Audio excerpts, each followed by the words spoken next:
ছিলাম।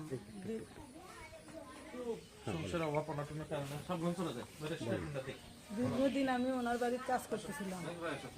কাজ করার যে আমার যে সাংসারিক অভাব অন্টনের জন্য আমি ওনার বাড়ির কাজ করতেছিলাম দীর্ঘ 3 বছর। 3 বছর পর মুজিবরের ছেলে দৌলতের বাসায় আমি সাংসারিক অভাব অনটনের জন্য কাজ করতেছিলাম দীর্ঘ 3 বছর। 3 বছরের পর 1.5 বছর যাওয়ার পর 1.5 বছর থেকে মানে তিনি আমার তার স্ত্রী অসুস্থ থাকার কারণে যে কোনো কৌশলে হোক মানে আমার দিনে দিনে তার কৌশলে আনার চেষ্টা করে বা তিনি কৌশলে নিয়েও ছিল।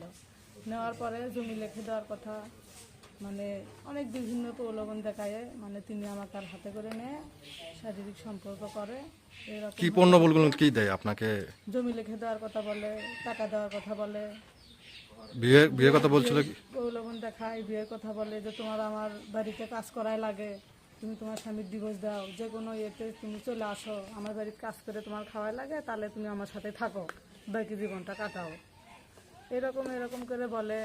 আর আমি যদি এই কথা যদি কাউকে বলতে যাই যে আমার স্বামীকে জানাই কি কাউকে জানাই, তো তিনি হুমকি দেয় বা ভয় ভীতি দেখায় যে তুমি তো গরিব, তুমি অসহায়, তোমার কথা কেউ শুনবে না বা মানবে না, আমি বড় লোক।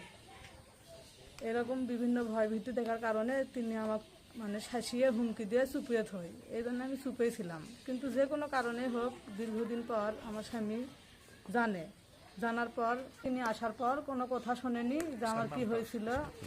সকাল 6টার দিকে আমার নন্দনের স্বামী ফোন করলো যে ভাবি আপনারা আসেন। আমি বললাম যে ভাই কি হয়েছে বলেন। কোচে না বলা যাবে না, আগে এখানে আসেন তারপর শুনেন। পরবর্তীতে আমি আবার ফোন দিছি, ভাই কি হয়েছে বলেন, শুনে সে ব্যবস্থার মতো আমরা যাচ্ছি। তাই না, আগে আপনি আসেন তারপরে সব কিছু দেখবেন। সেখানে আমার দেওর আমি গেলাম, যে দেখেছি যে বাড়ি ভরা প্রচুর মানুষ। ওখানে প্রচুর মানুষ দেখি যে বলতেছে ওই মানে